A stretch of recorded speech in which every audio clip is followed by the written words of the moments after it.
Welcome back to Long Covid Doctor, an educational series for sufferers of long Covid.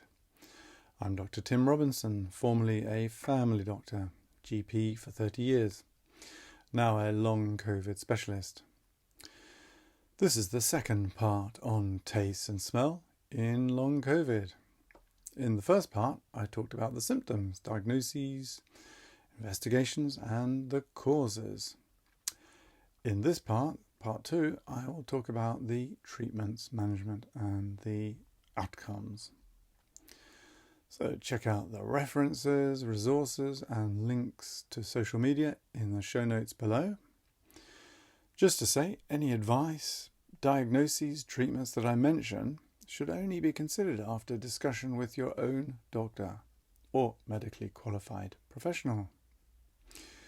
So here we go, part 2 on taste and smell in long Covid. So, before I go any further, basically a brief recap is probably called for from what I covered in part 1. Problems with taste and smell are quite common in long Covid. They cause varying degrees of distress and concern with our patients, and can have a significant impact on quality of life. Loss of taste may lead to loss of appetite and hence weight loss. Heightened or offensive tastes may lead to sort of an unrelenting or all-pervading nausea and a feeling of sickness, unpleasant and often distressing. Initially, it was thought that those problems were due to damage of the cells in the lining of the nose or on the tongue. However, with greater understanding of the effects of Covid and that smell and taste problems persisted, it was realised that the problem lay at a much deeper level, somewhere along the pathway to the brain, to the taste and smell areas deep in the brain, causing the problems in those areas and all the downstream problems due to the connections of those areas to other parts of the brain and the body. In order to manage this, we need to focus on two aspects. Firstly, the mouth and nose itself, the local approach. And then secondly, the whole person general approach. With loss of taste, there are various suggestions to help this problem. These are by using artificial saliva, or making changes to medications. Zinc supplementation is suggested, but on the whole, there is insufficient evidence to really support this. And so it mostly comes down to managing the symptom, and suggestions are sort of eating with non-metallic cutlery, especially those patients who report to us that everything tastes metallic. So it's logical, eat with non-metallic cutlery. Avoid bitter foods. Again, some patients are saying their food, everything tastes really bitter. So, logically, avoid bitter foods. Flavour with spices and seasonings. Well, again, that's logical, isn't it? For those patients whose sense of taste is diminished or absent, why not spice it up? Spice it up with seasoning and spices. Serve the food cold. That's advice given, but never really quite worked that one out. Regular mouth washing is on the list. Loss of taste often coincides along with loss of smell, and the loss of smell latter is managed by smell retraining.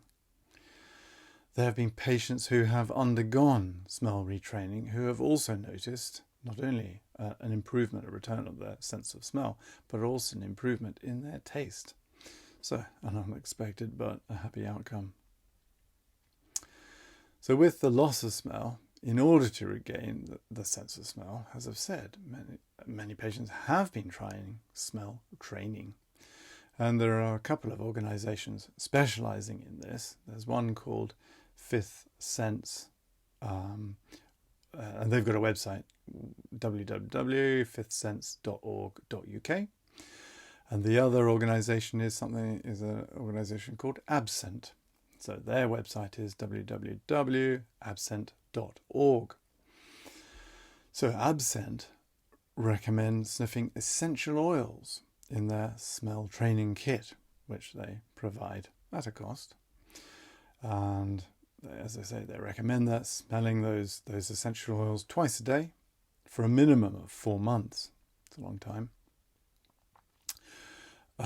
This comes off the back of a study back in 2009 in which aromas were tested, and those aromas were lemon, rose, eucalyptus and cloves. And so basically they instruct sniffing those smells, essential oils, slowly and gently, each in turn for 20 to 30 seconds. Both of those organisations have an extensive library of information and links and resources to help. So why not look up their websites? So what else? The other thing that some GPs prescribe for patients who report loss of smell, some GPs prescribe inhaled nasal steroids. Reasonable prescription to make, considering, COVID has been due to inflammation, and maybe dampen the inflammation down with steroids. Reasonable idea, quite logical. However, at this stage, long COVID, it's been going for many months, and so the inflamed airways are probably no longer inflamed, and like I said earlier, those dead cells in the lining of the nose have probably been replaced anyway. So actually nasal steroids probably won't do anything. I mean, they're used commonly in hay fever and allergic rhinitis, but in the absence of allergic conditions in our long COVID patients with loss of smell, they're probably ineffective in restoring the sense of smell. There's probably no harm in using the saline nasal sprays, often prescribed in general practice for nasal symptoms, but this is probably unlikely that this will be helpful either. So having focused on the local approaches to manage loss of taste and smell, I need now to turn to the general approaches. And the reasoning behind this is that the most likely cause of problems with taste and smell relate to the whole pathways, and the damage that the coronavirus has done to those pathways at various places in those pathways, and remembering the pathways from the receptor cells in the tongue or the nose to the smell and taste centre deep inside the brain. So the pathway, anywhere along the pathway, if there's damage because of COVID, those are the mechanisms that lie behind the problems with smell and taste. So if the damage of the nerves is due to the virus directly damaging the nerve cells in the brain and hence breaking those pathways, it takes time for those cells to be replaced. If the damage is due to microclots blocking the blood vessels in the brain, it takes time for the clot to be cleared by the natural process of recanalization or bypassed by neovascularization, new blood vessels being created. If the problem is due to excessive inflammation and inflammatory factors impairing normal function of the nerves and brain tissues, it will take time for the inflammation to settle down. And likewise, if the excessive inflammatory process involves activation of the mast cells in the tissues surrounding the nerves, that too takes time.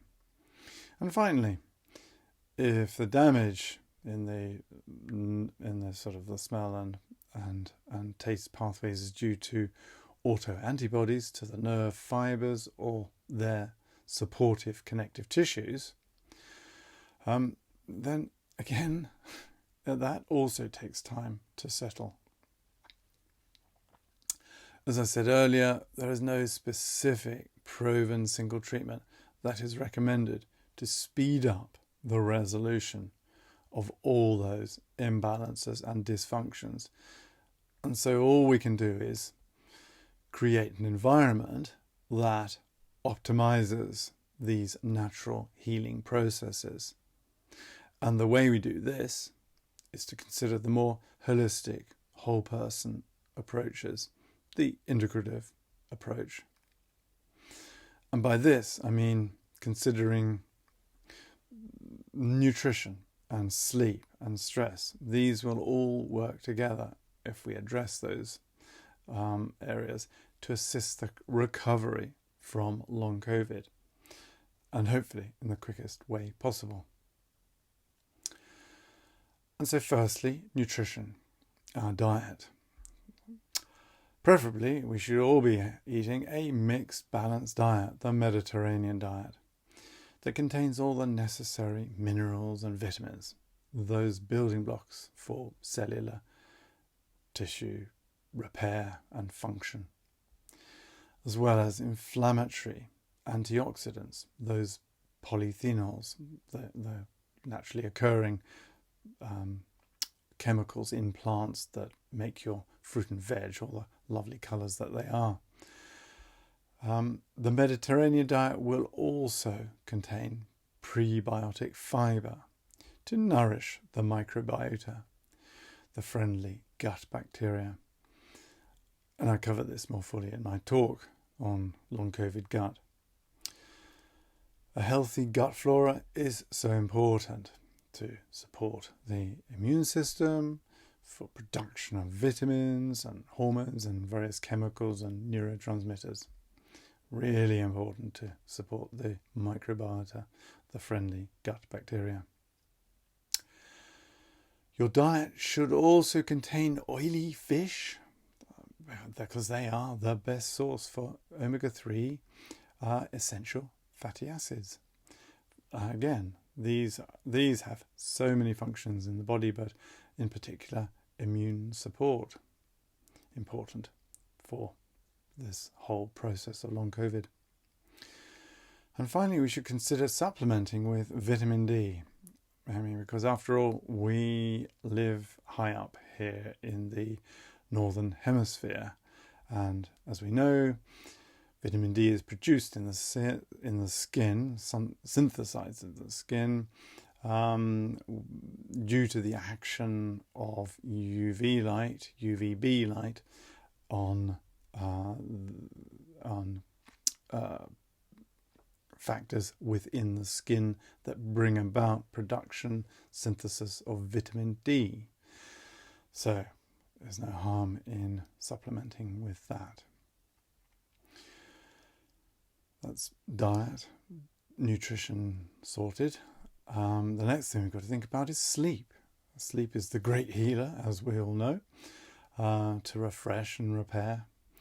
And we must support the day-night cycle, the circadian rhythm, which is responsible for release of various restorative hormones, such as growth hormone. And so we should think about sleep hygiene, a strict bedtime, a sleep-inducing novel, a Jane Austen novel, just to relax us. No mobiles and screens and tablets an hour before lights out. Why? Because they emit blue light, which is arousing, rather than pink light, which is relaxing. And if you have difficulty getting off to sleep, you could try, that is despite your Jane Austen novel, if you have difficulty getting off to sleep, you could try Piriton, 4 milligrams a night. You can get this over the counter. Chlorphenamine, the first generation antihistamine, which has, its side effect is sedation.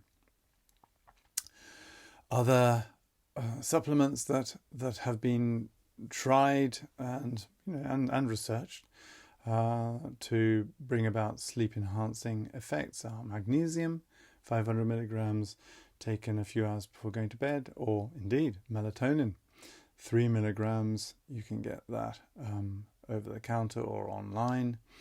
Well, they both are. Certainly melatonin is safe and tried and tested and found to be effective. So I cover all this in much greater detail in my talk on sleep disturbance in long COVID.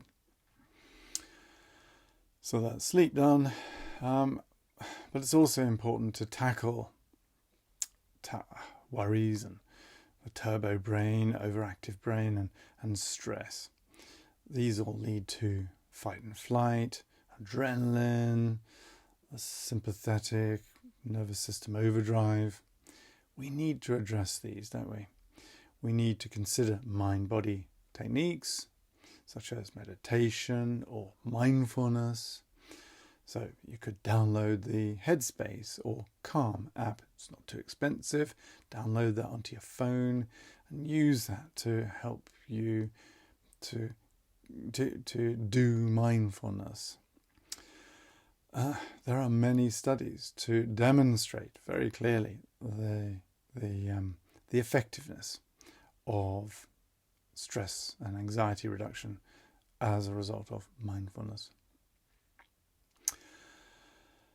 Besides all that, there's also various general advice from a few trusted resources for long COVID, and the ones I recommend, or most of us recommend, are Your COVID Recovery, which is the NHS England website, a self-help patient resource for symptoms, information, and self-management. So I've put the link in the show notes below. And the other excellent resource, more specifically for long COVID and fatigue management, is the Royal College of Occupational Therapists site. Has a load of excellent resources to download, and as to how to manage various aspects of long COVID, and in particular fatigue. Again, links in the show notes below. And so, finally, what are the outcomes for taste and smell problems in long COVID? Well, the good news is that most cases do improve or clear with time. That's our collective experience. When I say our collective experience, i.e. those of us who are working in long COVID clinics with our long COVID patients. Yes, the collective experience is that usually it settles naturally, he says, with time.